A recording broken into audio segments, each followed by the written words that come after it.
This is the biggest problem, is that you can, as a new node operator, you can easily open a channel to any node on the network. But how do you ask somebody to open to you?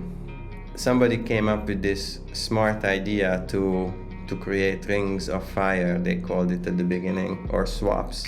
Nobody has like a perfect strategy, and it's a moving target, so everybody is trying to figure out what's the best way to optimize routing earnings. So by the time we go 10x and 100x, I think we'll have a lot of improvements, and I think your vision that we will just be able to send sats pretty much privately, I think that's an achievable goal. Somebody should build, if they haven't already, a platform for streaming video and streaming sats in return. So it's kind of like a Netflix where you only pay for as many minutes as you watch. Alan Plus is the founder and CEO of Lightning Network Plus, commonly known as LN Plus, which is a platform for getting inbound and outbound liquidity using channel swaps on Lightning. In our conversation, Alan explained exactly why he built LN Plus, how it works, and then we got into the business model. We got into competition. There are a lot of Lightning liquidity marketplaces around now. We got into the importance of network effects, and we got into Lightning adoption more broadly. I've also added Alan to today's show splits, so if you enjoy this show and if you learn something new, you can send sats in that reflect the value you got out of today's episode. You can send these sats over the Lightning Network using any podcasting 2.0 app. My favorite to use is Fountain, but there are many of them. Before we get into today's show, today's sponsor is Voltage. Voltage is the industry standard and next generation provider of Lightning Network infrastructure. Today's show is also sponsored by Zebedee, and Zebedee is your portal into the world of Bitcoin gaming. We'll have more from Voltage and Zebedee later in the show. Alan, welcome to the show. We've got lots to discuss about the Lightning Network and the project you're working on, LN Plus. But before we get into any of that, let's start with your history in Lightning. When did you first discover the protocol and recognize the importance of it? Thank you for having me on this show. It's been a while, we spoke last time. Thanks for being here. Thank you. So I got into Bitcoin quite early on, to be honest, but sometime 2013, so really early. And I was very excited. I tried it out. I talked to a friend of mine who was running like industrial shows, and I told him this Bitcoin thing is huge. It's gonna be big, and we have to do something about it. And he got orange pilled, and he actually started the first global Bitcoin show. It was called Inside Bitcoins. So that was my start. But then I visited a couple of these exhibitions, and I wasn't a developer back then. It was a bit too steep of a learning curve to learn Bitcoin and on a programming level. So I didn't get into Bitcoin. I was into other professions. So for many years, I didn't really work on Bitcoin. I followed somewhat Bitcoin, but that was it. And then when Lightning came about, maybe about how long that was, maybe 6 years ago, I tried Lightning immediately because I'm very excited about the payment part of the Bitcoin story. Of course, the monetary system is very important, but I'm most excited about the payment part. So anyway, I tried out Lightning, and I thought that it's a great idea, but it wasn't working very reliably back then. So many payments failed. There weren't enough channels or nodes, and the software wasn't there. So it was quite hard to install and use at the beginning. And then I gave up again. And then about 2 years ago, maybe 1.5, 2 years ago, with Umbrel, I restarted again my interest in Bitcoin, and I said, okay, this time I'm going all in because this is now working. It's amazing, and I could see there's so much going on in Lightning, and Bitcoin is getting really strong in every way. So this is it. I'm just gonna quit my fiat job and I'm gonna go full in. So that's my short story. Love it. Now, talk to me about the launch of LN Plus then. When did that come about? Was that right when you decided to quit your job? Yeah, basically, very, very early on after I started LN Plus, I saw that this is going somewhere and I decided to quit. But basically, LN Plus was, I mean, the concept of rings of fire is not my idea. I mean, lots of rings of fires were started back then on Telegram and Reddit, and I used them myself, but it was a little bit hard to coordinate. So I thought that there's an opportunity to have a sort of collaboration software, a web-based collaboration software that people could use to coordinate these swaps easier. And then they wouldn't have to provide all the information about their nodes every single time, and they wouldn't have to be like manually pinging everyone in the swap and coordinating and explaining. So I thought we could just do that once everybody logs in once, and that's it. Then they can start opening all the channels, and it took off really well. So I was really glad about that. And then lots of people sent in all kinds of ideas of how to improve LN Plus. We started private channels, I mean private swaps. So people who didn't want to just invite anyone to their swaps could do swaps. And then we had dual swaps, which is basically between two people. It's not really a swap, it's more like a balanced channel agreement, but it's still called a swap, I guess. And we have many other features, like you have a node explorer and you can post your logo on your profile and put all kinds of other information about yourself. So yeah, we have all these features, a support section where people can ask questions, and yeah, this whole site is growing basically since then. Nice. Yeah, there's a lot of interesting concepts on the LN Plus website right now. One thing I specifically want to call out is you have this concept of like liquidity triangles and liquidity squares and pentagons and different shapes for moving liquidity around the network. So can you explain how those structures work for people who aren't familiar? Sure. So let's start with the problem that node operators have. So if you start your node from zero, like you just started an Umbrel node or an Embassy node or whichever implementation you prefer, your first problem will be you have to create channels on it. And you don't just have to open channels to other nodes to get outgoing liquidity.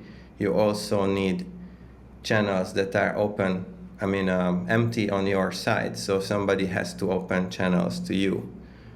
So you can empty these channels in many ways, but I wrote a blog post about like 13 or 17 different ways of creating incoming liquidity. So there's so many different ways to do it, but the main way is that somebody opens a channel to you. And that way, instantly through that node, you are able to receive money. And if you open a channel to somebody, you will be able to send money. And you are not just sending it to that one node, you can send it to the entire Lightning Network, right? So to any node on the network. In the same way, if somebody opens to you, anyone can send to you. With some limitations, it depends really how well connected those nodes are that you are having channels with. But typically, if you are connected with another node with more than a dozen channels, then you're good. So anyway, the point is that this is the biggest problem, is that you can, as a new node operator, you can easily open a channel to any node on the network. But how do you ask somebody to open to you? Because what is their incentive? They're gonna be putting up satoshis towards you in that channel, and you have incoming liquidity, but what is their incentive? So somebody came up with this smart idea to create rings of fire, they called it at the beginning, or swaps. And the idea is that the simplest swap is a triangle. You have A, B, and C, 3 node operators, and they agree to open channels to each other. So the simplest one, let's say all of us open a 1 million Satoshi channel. So A open to B, B opens to C, C opens to A. So we have 3 channels. Everybody only opens 1 channel, but everybody receives a channel from somebody else. So this way, you are opening a 1 million Satoshi channel and you are receiving a 1 million Satoshi channel, and therefore you can send and receive at the same time. And it's in everybody's benefit, and everybody is benefiting from the situation because we all grow our nodes twice as big. So the node capacity, so to say, is growing twice as fast, because now you are showing 2 million as node capacity on your node rather than just 1 million, because you have 2 channels of each 1 million. Right. And basically that's the whole idea. So this is just a simple way to organize people and make sure that everybody can have a node which is well balanced, in a sense that has a lot of incoming and a lot of outgoing capacity, and it's roughly the same. So you can efficiently route money for others, and you can also use the network efficiently. You will be able to receive and send. Right. That makes a ton of sense. Is there a way, how do you coordinate this kind of, let's use the triangle as an example. How do you coordinate, get 3 nodes all at the same time to create channels with each other? Is there any sort of custody that has to happen of funds, or what does that process look like? So right now it's very simple. It's based on reputation. So when 3 node operators agree to join a swap, they all have like a gentleman's agreement that they will open the channel that they need to open, and they don't have to do it at the same time, just roughly at the same time within the 2 days. We are giving people 2 days, just because of time zones and possibly some technical issues, who knows. So we have 2 days to open a channel after the agreement started, and everybody does their own thing with their own node, their own way. So there's no standard way to, like, you don't have to use Thunderhub or Boss or some specific tool to open these channels. You use whatever you need, and there is no enforcement of this contract other than the social aspect, that if you don't do it, you will be voted down, and if you do it, you will be voted up. So every node now has reputation on LN+, and some people have dozens of upvotes and 0 downvotes. So you can see that they're definitely a reputable, player, and it's a good idea to pair up with them. And Yeah. but this is today. In the future, we actually tested with Alex Bosworth the other day a much cooler way to do the channel opening using his tool, Boss, which is Balance of Satoshis. It's an open source tool. And basically we could, on testnet, we could open very large channels between 3 nodes with basically one large transactions, which has a bunch of inputs and a bunch of outputs. And this is exciting on many levels. So one is that you can save a little bit of channel opening fees. The second is that it's trustless, because everybody is opening at the same time. So this is something we're gonna be using in the future on LN Plus once it's ready. This is still work in progress, unreleased, but it's coming soon. But the more important and more interesting thing is that once the Lightning Network starts using Taproot, we will be able to compact all these complex transactions into a simple transaction, and that's really good for fees and privacy. So at that point, right now the triangles are the most efficient way to open swaps because it's the smallest shape, so it's easier to organize than a square or a pentagon. We can talk about why squares and pentagons make also sense even today, but that's a different story. But anyway, the point is that in the future, once we are able to open these channels all at once with one transaction, it's going to make sense to create larger swaps because it sort of obfuscates the whole situation. It will be harder to track who is opening to whom and how and all that. And Right. well, especially for private channels, because you could open private channels too. So there are some implications for privacy here. That's fascinating. So the project you're working on now with Alex Bosworth, is this dependent on Taproot, or is that a separate one you mentioned? No, this doesn't depend on Taproot, and I was just testing for him, so I am not involved in the development of that code. It's all him, just to make it clear. But Got it. it will be perfect fit for us once it's ready. And we actually already use BOS for dual swaps, which is basically an agreement between two node operators, only A and B.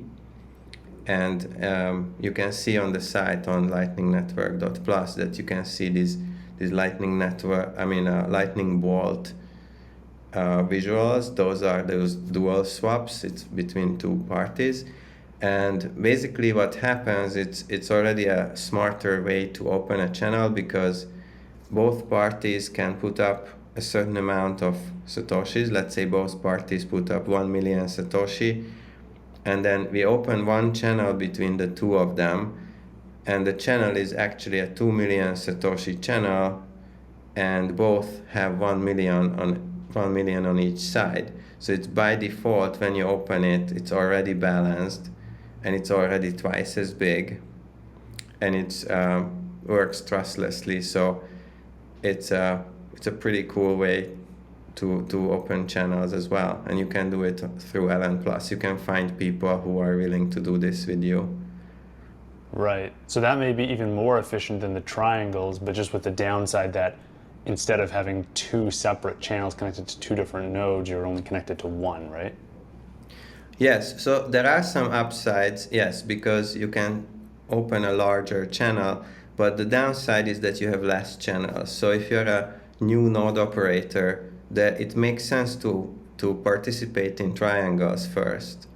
But in some situations where you're a very large node operator and maybe you're looking to create very large channels for routing purposes, and you know how to use BOS, then you could also try the dual swaps. So all of these shapes have their place and they are useful in different situations. Now, I have a few questions here. One is in relation to the triangles. If you have three different nodes that, let's say, have different a different level of status on the network, right? You have two really, well-connected routing nodes, and then maybe I sneak in there with my beginner node, and I've just got one or two channels open. Is there a challenge here? Do node operators want to select which nodes join these triangles? Does it matter if Yep. all of them are kind of like, at the same level or routing the same amount of volume? Excellent question. So absolutely. And this is why we introduced restrictions or like parameters that you can set for your swap. So when you open a swap, you could say, I only allow people with a node size of a certain size to join this swap. Like you can set by satoshis or by the number of channels. So this way you can prevent the situation that you just described, that you have two very large nodes and a small node joins. This is one thing, but I also noticed that there are different strategies of how to run a successful routing node. And one of them is to have a good balance between smaller nodes and bigger nodes. Because if you are only connected to very large nodes, you are competing with other very large nodes who also have those channels or similar channels. But if you have a certain set of smaller nodes, they will come through you to the network. So they generate traffic for you, and then you route those sets. So there are all kinds of routing nodes. Some of them emphasize connecting to a bunch of smaller nodes that are active. Some of them are only focused on very large ones. Some of them have a mix. So nobody has like a perfect strategy, and it's a moving target. So everybody is trying to figure out what's the best way to optimize routing earnings. And some people don't even care about routing earnings. Some people just go for being extremely well connected to the network and then sell channels. So that's Yeah, also a business model. that's fair. I also want to refer back to a comment you made about the different swap projects that are being built to make these more efficient. You mentioned Alex Bosworth's project. You mentioned the project that is dependent on Taproot. I spoke with Christian Decker from Blockstream the other day, and he was talking about multi-party channels. How does the concept of multi-party channels fit into the two projects you just described and the current triangle swap setup? So I have to admit that I heard about the multi-party channels, but I don't understand the details of it yet. So I don't want to talk about it just yet. But I think there is, in general terms, I think there's an opportunity to implement that on LN Plus as well. And I'm hoping that all of these special use cases and special ways to open channels will be cross implementation. So LND and C Lightning and maybe others will all be able to participate in these more complex and smarter ways to open channels. So we are going towards that kind of future, but it takes time. It's a lot of coding that needs to happen and testing has to happen. So we'll Yeah. get there eventually. Is it true today that any implementations can access these triangle and square and pentagon swaps on LN Plus? Yeah, that's right. You can have a swap with a mix of different implementations because we don't rely on a specific tool. So as I said, you can just open channels in any way you want. Got it. And this leads into a question about competition now, because you are a liquidity marketplace. There are other liquidity marketplaces. Some have more. Every one of them has a different features and different characteristics. Yeah. I know there's probably a handful now. There's liquidity ads on Core Lightning that I believe is specific to Core Lightning right now. Yes. Maybe one other implementation. Yeah, Lightning Pool. we are trying to build it on LND as well. There is some Okay. funds being raised for that. Right. Okay. So right now mostly Core Lightning and maybe LND in the future. Lightning Pool on LND, and then you Yeah. have Amboss, which I believe is across all implementations. Yeah. So there's and then you guys there's four right there. What do you make of the landscape here? And when you think about competition, how do you differentiate yourself among these competitors? Yeah, and there is also, I want to mention that there are also single nodes who offer channels like That's right. Zero Fee Zero Fee is a very famous, huge, I think, number two node in the network, That's a and good point. Yeah, but he's got there's his own also website. yeah, they also have the synonym. They also offer a widget, which is a very cool little widget to buy. So there are some other options, but also what's interesting is that you could also create incoming liquidity by opening a channel to something like Kraken, and then sending all your sets to the exchange basically emptying your channel and then sending back that money to yourself on chain. So that way you can basically, without using any service, you can create incoming liquidity for free. Not free, because there are some fees associated with the exchange, right? So plus at this point they will know that that node belongs to you, I guess. So privacy is an issue potentially. So where do we stand? So we are the one that allows you to open these or receive these incoming channels for free. So we are the free option basically. So for a new node operator who doesn't want to spend immediately money on getting incoming channels, we are a good option.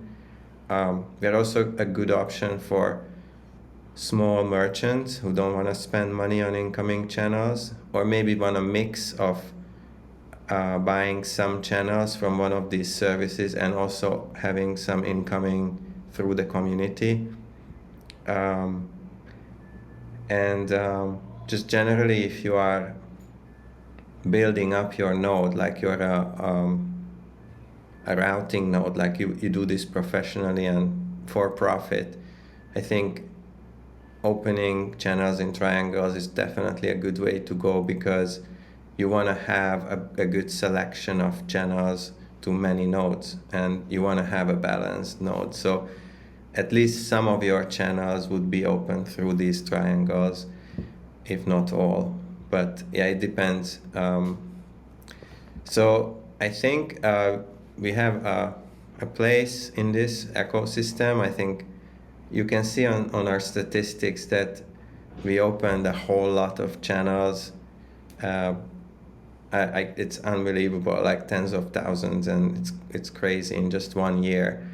And the capacity is also insanely high, the amount of capacity we open. So it's very popular, and we don't have like a monetization model here on the swaps.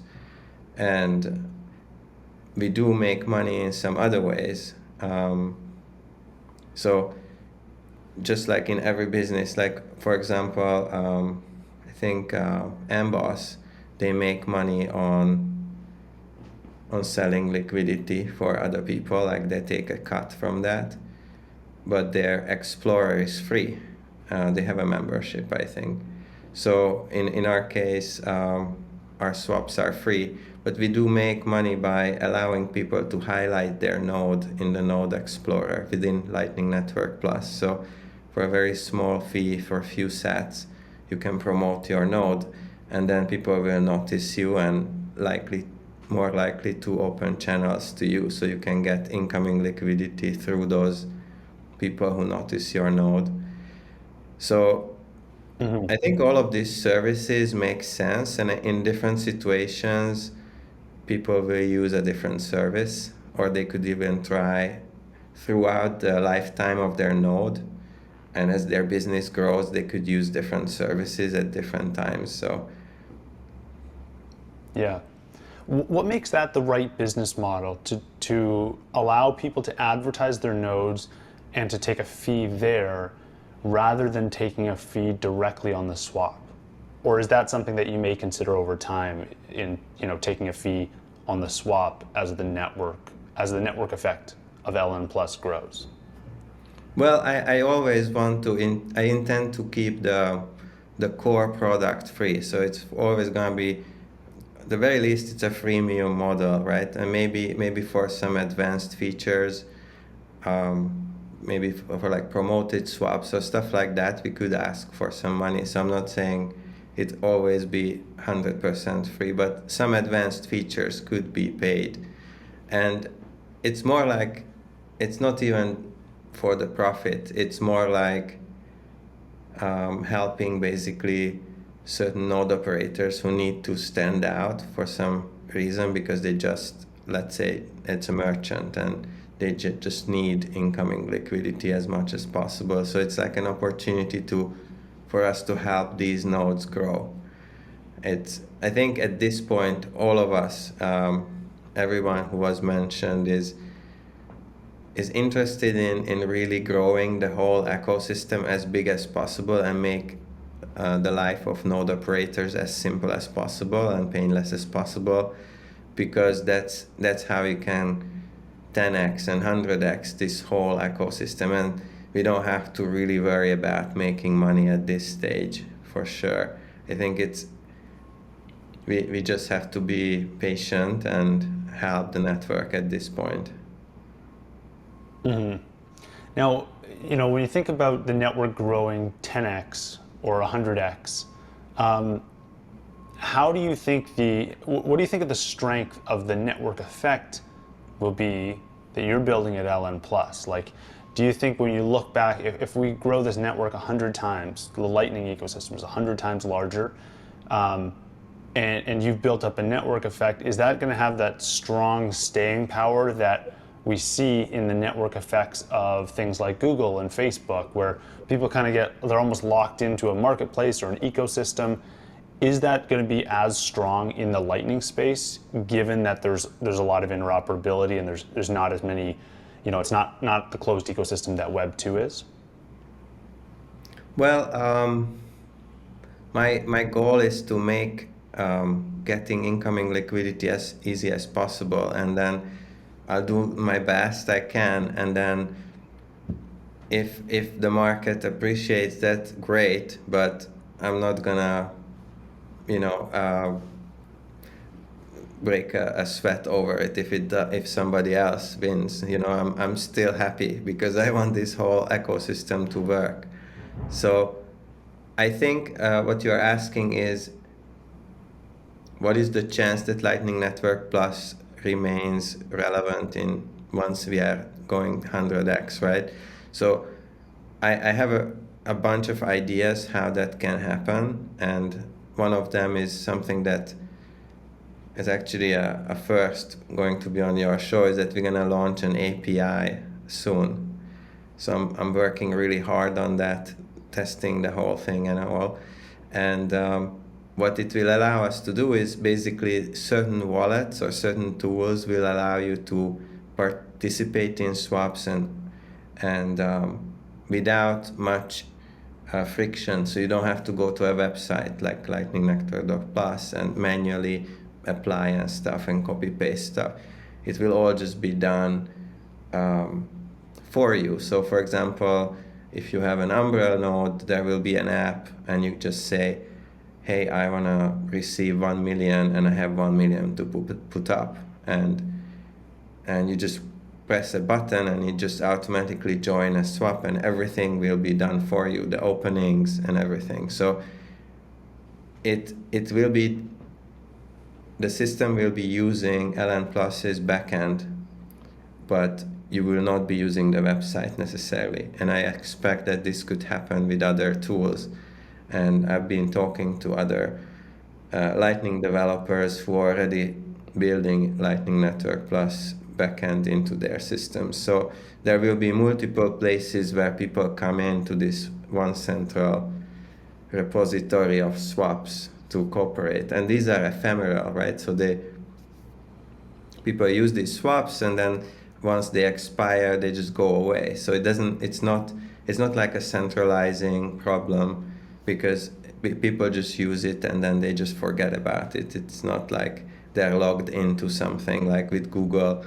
If you start using Gmail now, you are stuck with that Gmail address. So we don't have any of that. We have to continuously provide some value to you to keep you interested. Right. Yeah, that makes a lot of sense.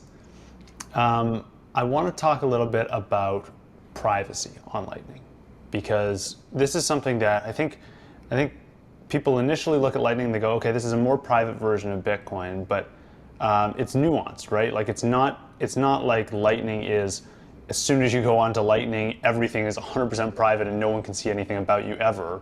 There's details and nuances that I think a lot of people miss. Yeah.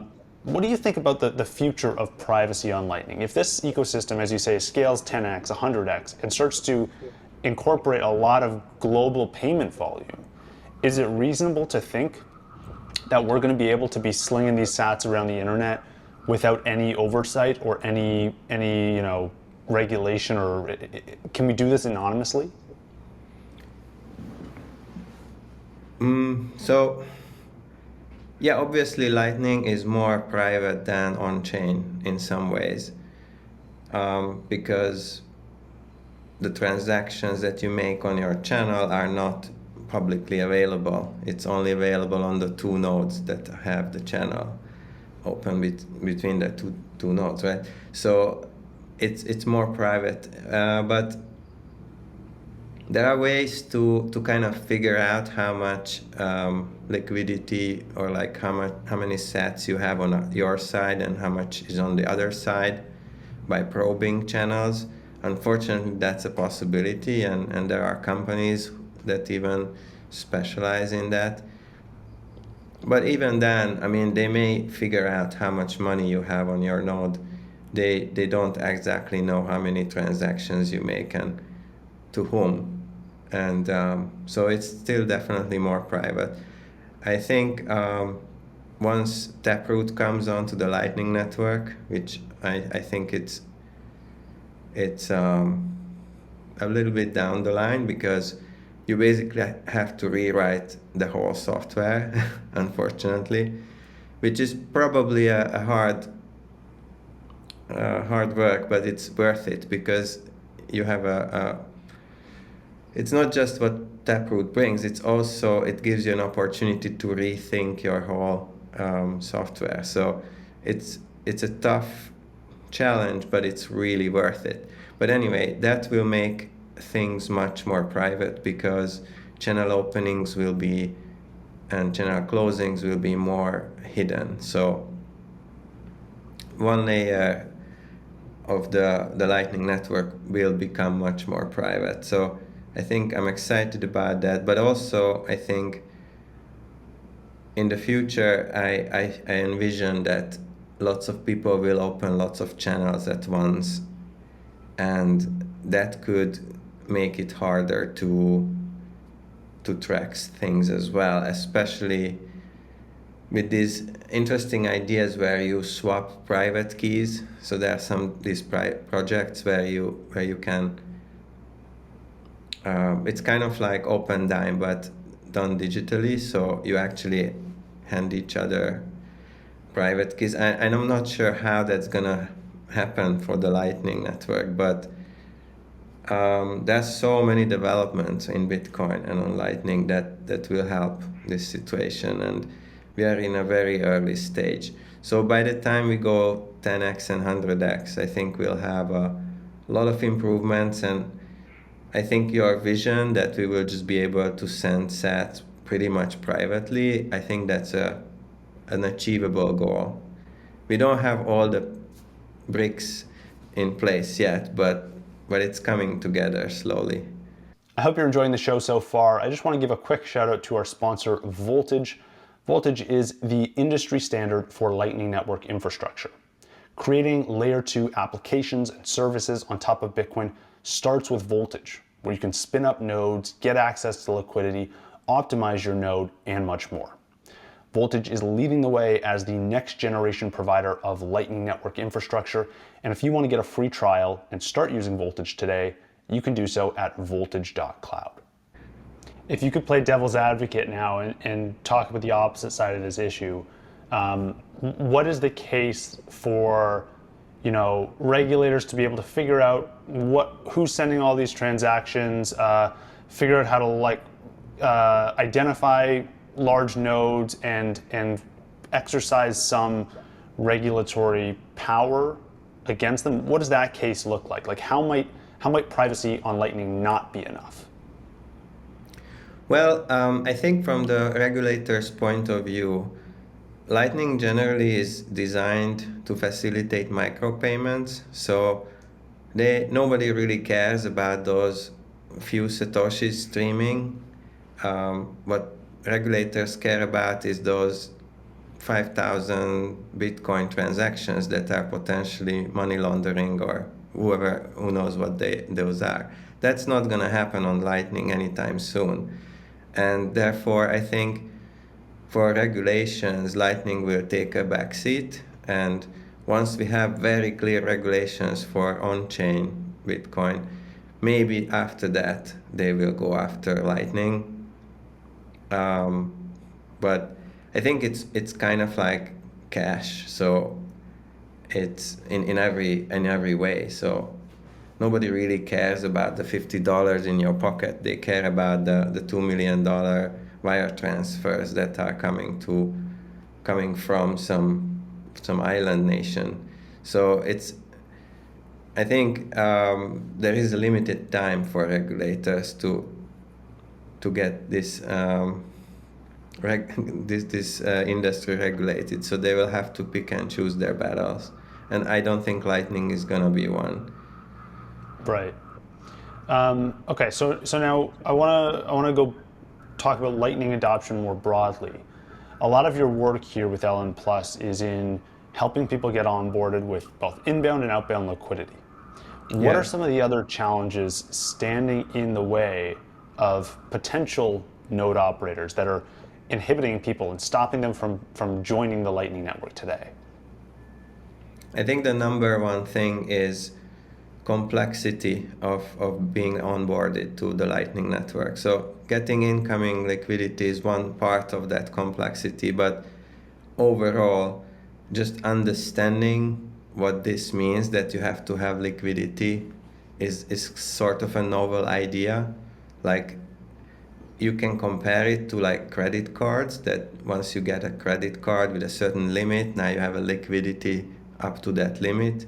So you can sort of explain it that way, but it's still a complex idea. So first they have to understand it, and then second they have to set it all up. So even if you go with the simplest solution, which is like, let's say you go with a cloud provider with voltage, you get a Bitcoin full node, plus you get a Lightning node, plus you get a BTC Pay server, and you just connect it all. You could literally do that in like 30 minutes or less.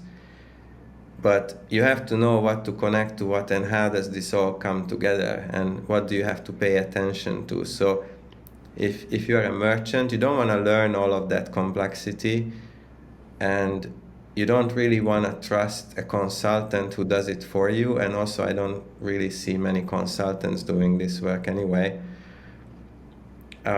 They may not even know they need a consultant, because they don't realize that that would make their life much easier. But anyway, so a merchant is interested in selling honey or selling gloves or whatever they are selling. They're not interested in learning the ins and outs of the Lightning Network.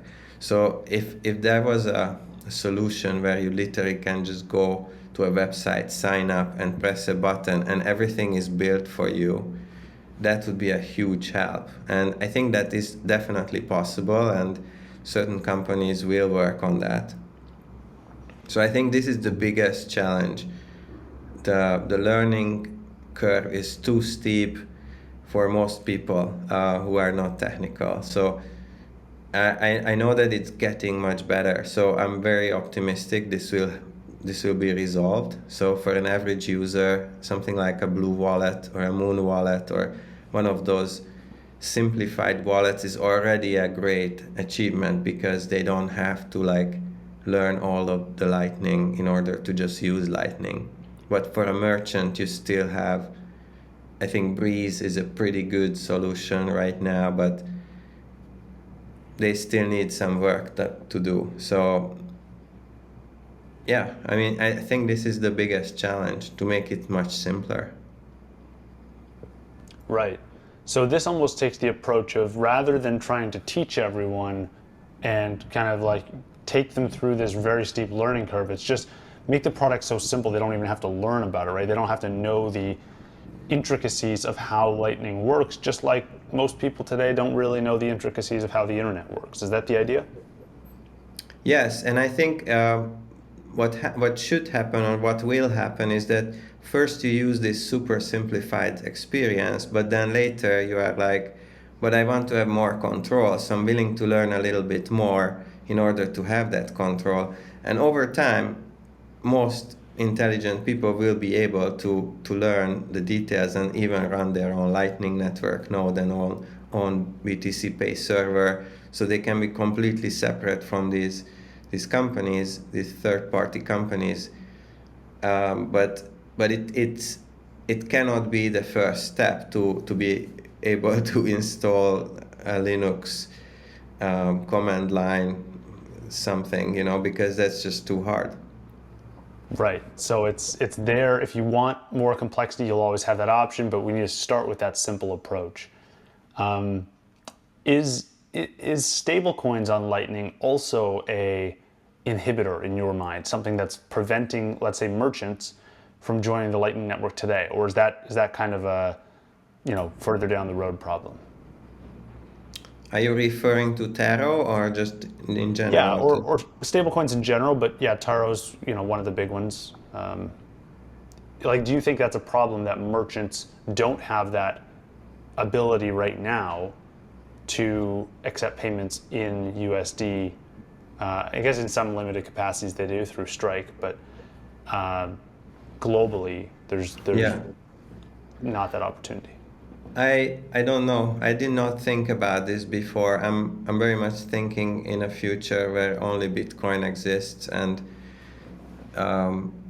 lots of people will still use all kinds of other coins and other nation fiat currencies, but the global money will be Bitcoin. So it's like everyone will know Bitcoin, everyone will use Bitcoin, but everyone will also use some local thing, either because they are belonging to like a community or to a country or whatever. My thoughts on Taro is that I welcome the idea that the Lightning Network will get much more use because of tokens on Lightning. So hopefully that will make node operators more profitable, their nodes be more busy. Hopefully it will bring in more capital and more nodes in general and more interest from everyone. So that's, I think, is good, and then it will benefit the Bitcoin ecosystem. But I also think that, as I said, I think it's a temporary thing. So even if Taro is extremely popular for US dollar, for example, it's probably temporary somewhat. I mean, I don't know how temporary. Is it gonna be 5 years, 25 years? I don't know. But eventually, I can't imagine that in 2050 we are still like doing UST and stuff. Like, it's unlikely to me, but I could be totally wrong, of course. I think what Taro will be very good for, though, is things like tokenizing companies and other assets. And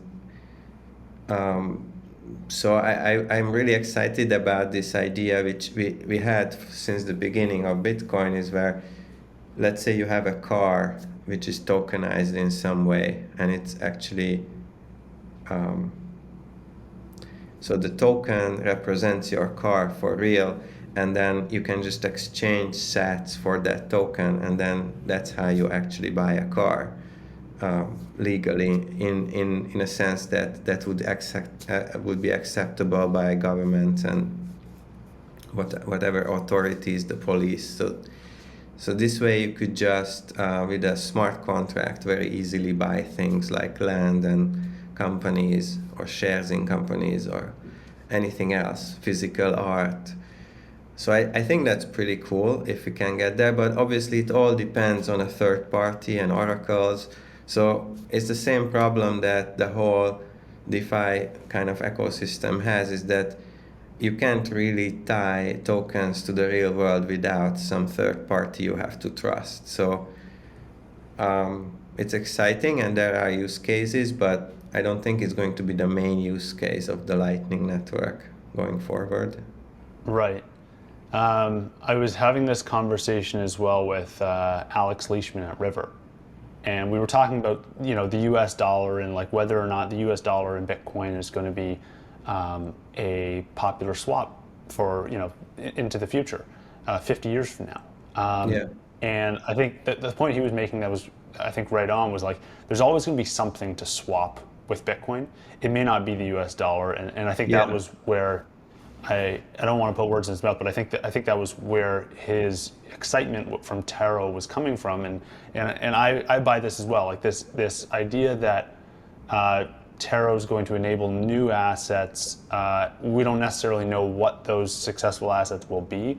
Maybe they're just companies. Maybe companies. People have been trading companies for hundreds of years, Yeah. and maybe it's something else. But the fact that that can then feed into Bitcoin liquidity and give these node operators a boost to their earnings power, I think is pretty interesting. Do you Yeah. do you see a future where you take part in some of these swaps and help facilitate some of the swaps through LN Plus? Yes, I think so. I think it's possible that we will have some features that build on top of Taro. I mean, I'm thinking about that for sure.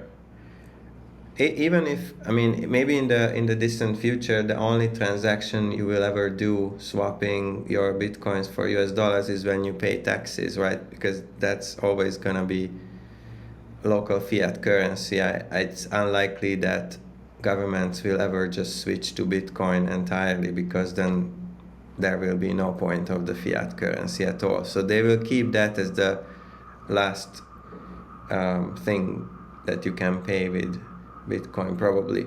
So, but even if that's the only case, that's still a huge amount of business. So people who are willing to give liquidity and provide liquidity will probably make a good business profit. So yeah, I am thinking about that. I just don't know how it's gonna work yet. I need to actually physically use the tokens and get a good feel for it, and then have an understanding of what kind of pain I can resolve, if I can, at all, for users. And if there is something I can do, I will do it. Yeah. What else? I'm curious to know more about the roadmap for LN Plus. So we talked about potentially adding Taro. You mentioned the API. What other things are you excited about on the roadmap for LN Plus? Well, the most important development I'm excited about is having an app for Umbrel and Embassy and all these Raspberry implementations. So it's much easier for people to use LN Plus. That's number one. And then there are lots of features that people requested, which are seem to be small. They may seem small, like not used that often, but whenever we need those features, they would be very useful. Things like, for example, more restrictions on swaps. So if you want to be able to open between only ClearNet nodes, you should be able to do that, or any preference that you have. So those are things that I want to work on and improve generally the system, to make sure that the UX is as simple as possible. So I'm always trying to simplify every element. And these are small things, but they add up to a better user experience overall. And when you broaden your horizon and look out at the rest of the Lightning ecosystem, all the different apps that are being built today, what are you most excited about across the board, outside of LN Plus? What are there any particular Lightning ecosystem apps that have got you really excited today? Yeah, I think Stacker News is very cool. I got used to it. I love reading it. I think the content is great, and the whole experience is amazing, that you can earn back sats for participating, and you can tip people with sats. That's like way above Reddit experience right now. And I think Stacker News has a bright future, and I understand that they just raised a whole bunch of money, so kudos to them. I Yeah. hope it's very successful. I'm also very excited about the platform that you are using for your podcast, which is streaming sats. So I Yeah. think somebody should build, if they haven't already, a platform for streaming video and streaming sets in return. So it's kind of like a Netflix where you only pay for as many minutes as you watch. Mm-hmm. And basically all this streaming is very exciting, because I think the web changed dramatically to the better when media started streaming, when you could just start watching a video on YouTube and you didn't have to wait for half an hour to download the video, right? So obviously it's bandwidth dependent, but also it was the experience of streaming music, streaming video. And I think streaming money this way is going to be a big, very cool thing. So I can envision a future where you can stream money for VPN services or just internet access in general, or any kind of service that you need would be all paid by the minute rather than monthly subscriptions. Yeah, I agree. I'm This, super bullish on media on Lightning right now. Like I've been using these products. So the two you mentioned, Stacker News and Fountain, I've been using for about 7 or 8 months now, and like now I'm getting to the point where every month on Fountain, I've been earning hundreds of thousands of Sats that's cool. from like I think now hundreds of people have sent in Sats, and I'm noticing more and more that it's always new people. In the early stages, it was like the same 5 or 10 people that were sending in a lot of Sats, but now it's really blown up. In every episode that I release, it's just new users that I've never seen send in Sats before. So That's that cool. has staying power for sure. That is real, and I have now seen it for enough months to be convinced that there's actual demand for that. And I know there's a bunch of people who are earning even far more than me. And like Adam Curry, for example, is building his entire business on value for value. And Awesome. recently I've seen the same with Stacker News. They Yeah. made an update to their algorithm recently that rewards, basically takes the rewards from the job board, and it rewards people who are commenting and posting and upvoting in a given day. And Yeah.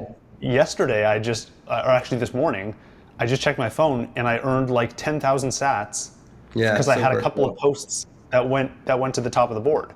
Yeah. So So cool. it's like that is genuinely now you start talking about earning 10,000 Sats a day, and maybe that's not going to pay my rent, but there's someone in the world for which that is true. Two, three, Yeah. $4 a day, all of a sudden you can start that can be a meaningful contributor to someone. So I'm really bullish on these. I agree.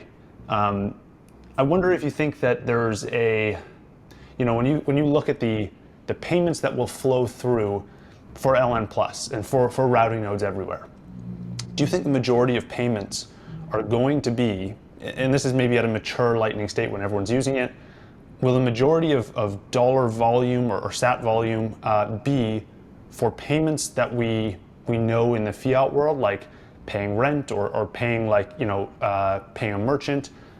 Or is it going to be for new kinds of payments? Is it going to be for this streaming media? Is it going to be for something that we don't even know of yet? How do you think the breakdown of the types of payments on Lightning will evolve? I feel like it's 50-50, because, for example, in gaming, I was very skeptical, like how can Lightning be part of gaming? And then I gave in and I downloaded Thunder games. Like they have, like, I think 4 games.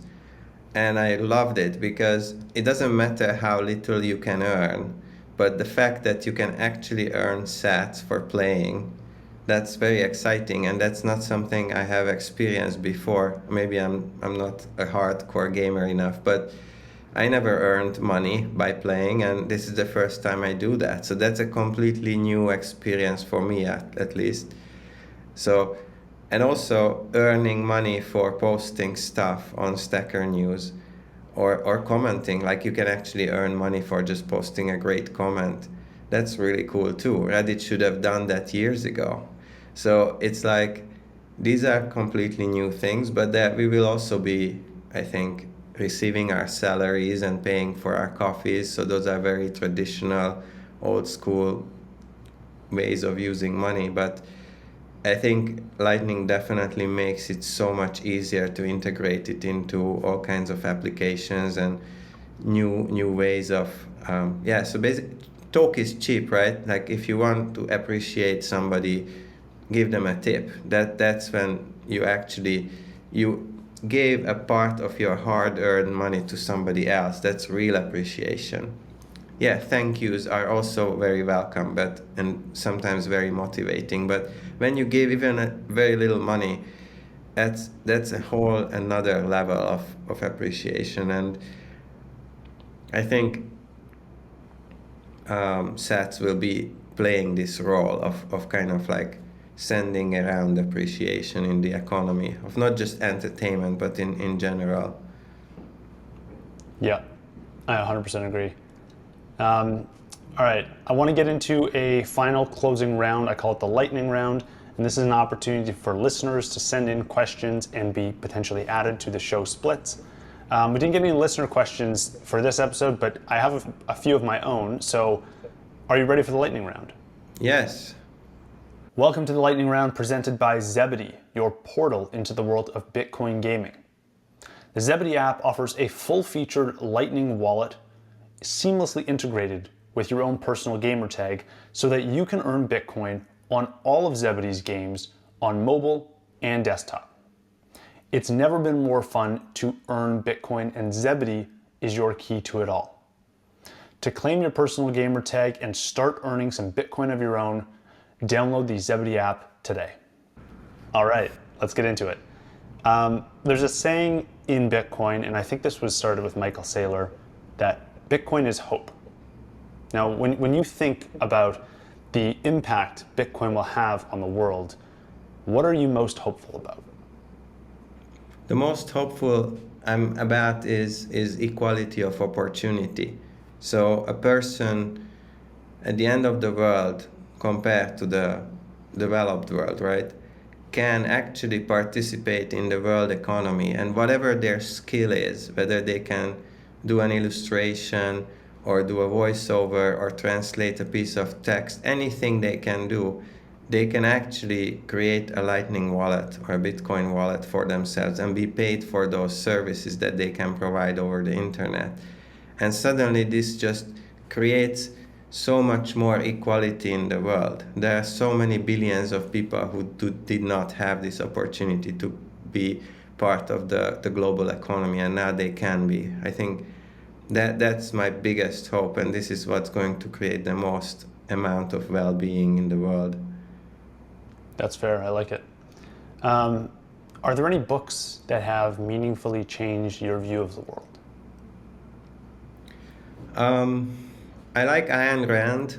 I know it's like a typical libertarian writer, but I liked her first book, We the Living, the most, and that's less popular. So if you haven't read that, I recommend it. It's about sort of a self autography, I think, but a bit dramatized, but it's an amazing explanation or like insight into how people in countries with authoritarian governments live and how they think and how it damages their soul and how they can get out of it. So it's like a really amazing book. It's his first book, so it's raw and it's amazing. So I love that one. But there are other books that changed my worldview a lot. For example, The Blind Watchmaker by Richard Dawkins, how he explains, and many other books explore this idea that basically he has is that we are kind of vessels for our genetic code.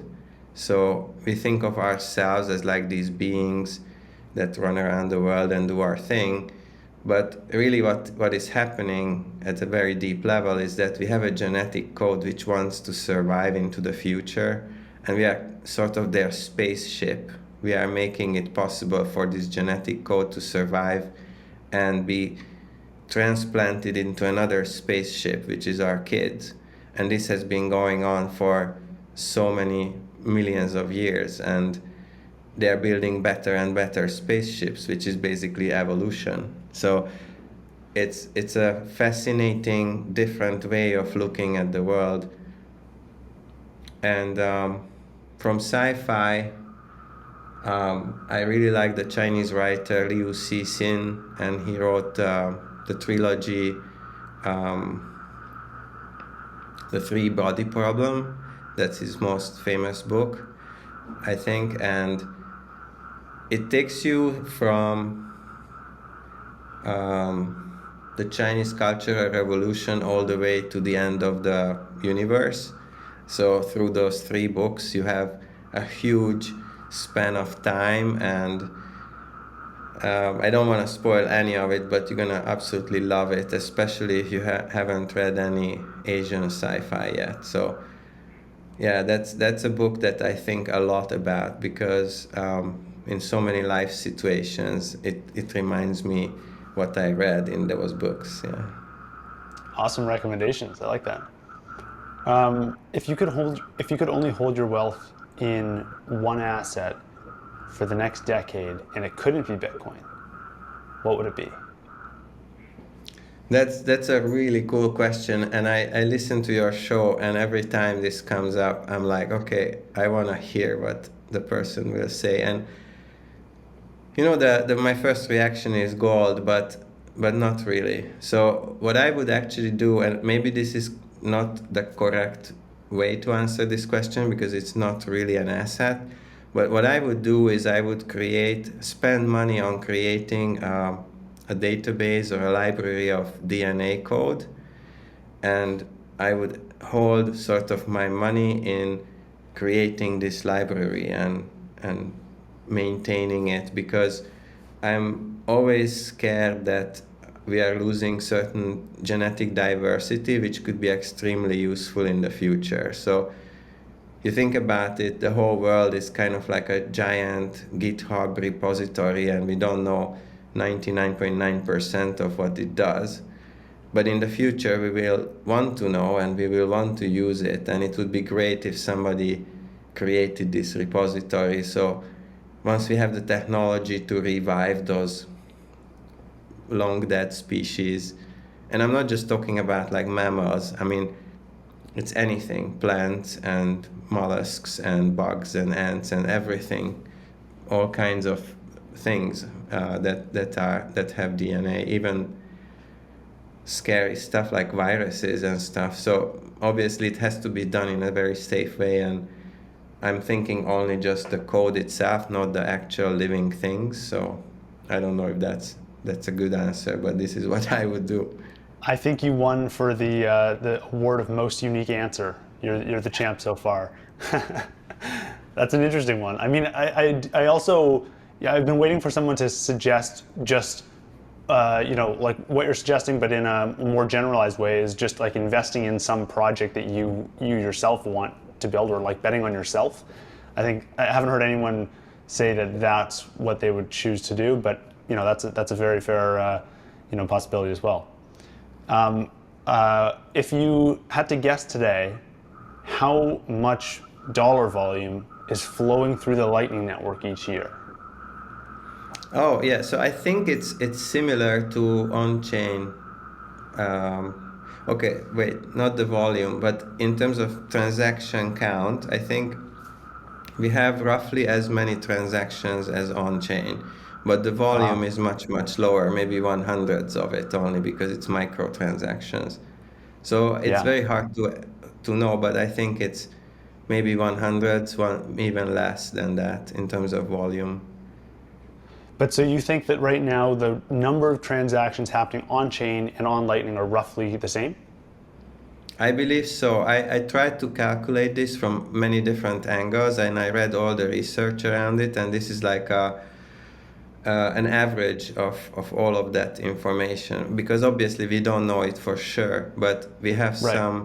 some insight into the amount of sats and number of transactions are done through made by large nodes. So we have that data, either confidentially or publicly, And we have some other insights into how many transactions certain wallets do and so on, so on.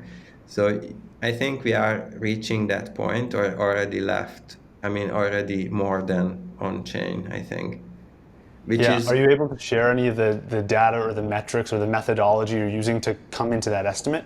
Because I've seen two data points that I thought were really interesting. That were I had Roy Scheinfeld on from Breeze, and I saw the Wallet of Satoshi tracker on their website. I keep an eye on that, and both companies I believe are doing about 7,000 transactions a day on Lightning, and so there's 14,000 already. And yeah, I think the total number on chain may be around 250,000 a day. So I right. was So I was it's looking at not that and I'm far like, off. yeah, I was looking at that. I'm like, maybe that's possible. I could definitely see that, but I was wondering if you have any other data points or methodologies you've used to back into an estimate. So my methodology was just basically that, like looking at these known amounts and then looking at the node sizes and then seeing how many nodes there are of that size, and also asking node operators who run large routing nodes, and asking them how much they route a day.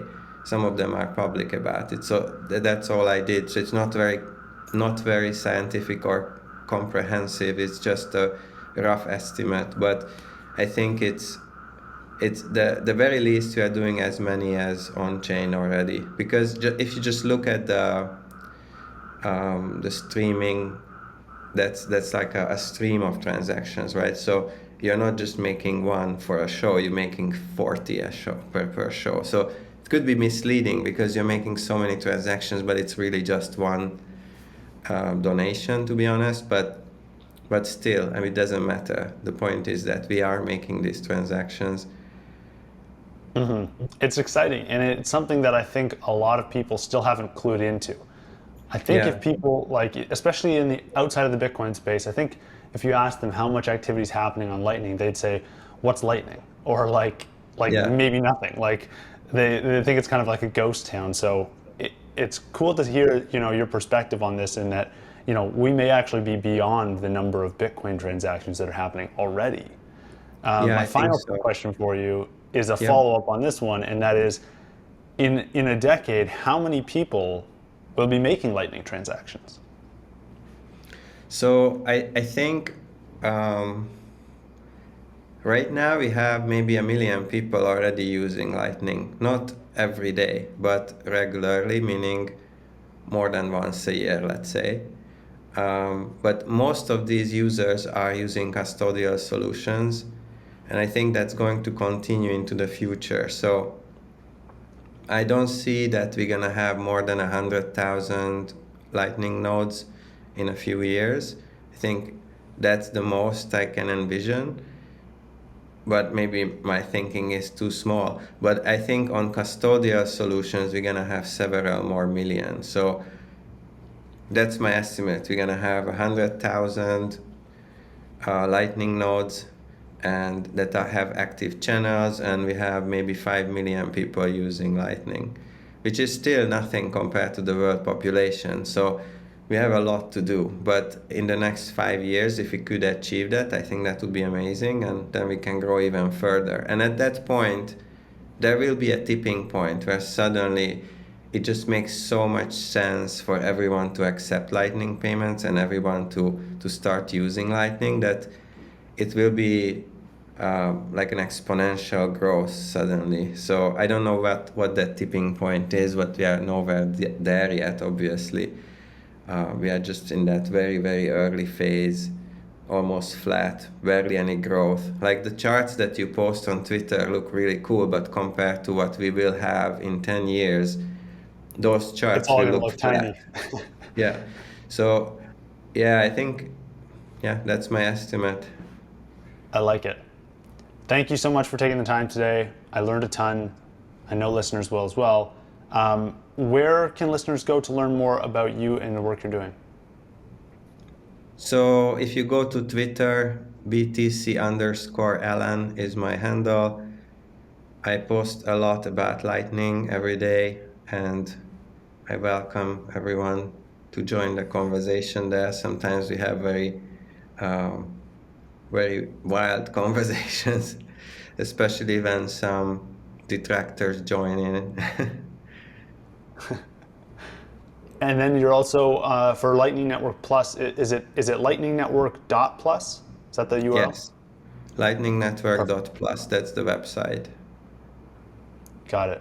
Well, thank you so much for taking the time. Hope Thank we can do it you. again Thanks soon. for having me. In the last 7 days, you guys sent in 92,628 sats that came in from 30 different supporters. Thank you to everyone supporting the show. I really appreciate it. Let's run through the top 5 supporters of the week. First, we have Dave Jones, who sent in 80,284 sats, along with a spicy message for everyone else sending in sats. We have Urza_CC, who sent in 6,626 sats. An anonymous user sent in 1,144 sats. Sakar_777 sent in 980 sats. Satamoto rounds out the top 5 with 587 sats. Let's get into the boosts of the week. We have Crimson Monkey, who says, "Thank you. I found it helpful that Christian highlighted the current problem statements that members of the ecosystem are facing." This is in response to episode 57 with Christian Decker. I thought Christian was really balanced. He was very thoughtful. He had a lot of great answers. I enjoyed that conversation a lot. And I think if you haven't heard it, you'll learn a lot from it as well. And one says, "Again, a great episode. Thanks," in response to episode 57. Urza_CC says, "One of the best episodes." Again, this is episode 57. "I love that you are inviting developers and are not afraid of more technical topics. And thanks for asking the questions I posted and the split. This value for value is really fun." I'm glad you're enjoying the value for value, Urza_CC. And I enjoy learning from the developers. I'm not technical myself, so for me, this is a learning experience, but I'm glad you're enjoying it as well. Othala says, "We're lucky to have people like John working on Bitcoin and Lightning. Good interview." This is in response to episode 8 with John Carvalho working on Synonym. This was one of the early episodes that I did. If you are a newer listener and you have not been around for all the episodes, I highly recommend going back to that one. Synonym is working on some really cool stuff, and they're releasing something new on Monday. Rot13 Maxi says, "Great episode in response to episode 57, Christian Decker." Dave Jones says, "Kevin, you are doing great interviews, brother. Loved the Christian Decker interview so much. Here's a baller boost that will hopefully spur your other listeners to up their boost game. Come on, people, don't be so stingy." I love that. Thank you, Dave Jones. That was 73,500 sats as a boost on that episode. That was my split of it. And Dave Jones has thrown the gauntlet down. Everyone else now, time for some baller boosts. That's one of the biggest ones we've had in a while. So thank you, Dave. And hopefully this spurs on some of the other listeners to send in some boosts too. Satamoto says, "Bringing the fire as always, Kevin. When sig hash any prev out?" Again, in response to episode 57. You'll know what that means if you listen to that previous episode. Sakar_777 says, "Great job on Lightning content and guests." Leon Rosado says, "Great episode." All this is in response to episode 57. Alejandro Pisa 4 says, "Keep up the good work." PHNEEP says, "GG is great, thanks." That's episode 56. And Tony Fontana says, "Thanks for another great episode, Kevin," in response to episode 57. Thank you, everyone, for sending in the comments and the sats. It means a lot, and this lightning round is getting longer and longer every day. So I'm excited that you guys are constantly sending in comments and questions and sats, and I can't wait to see what you guys send in next week.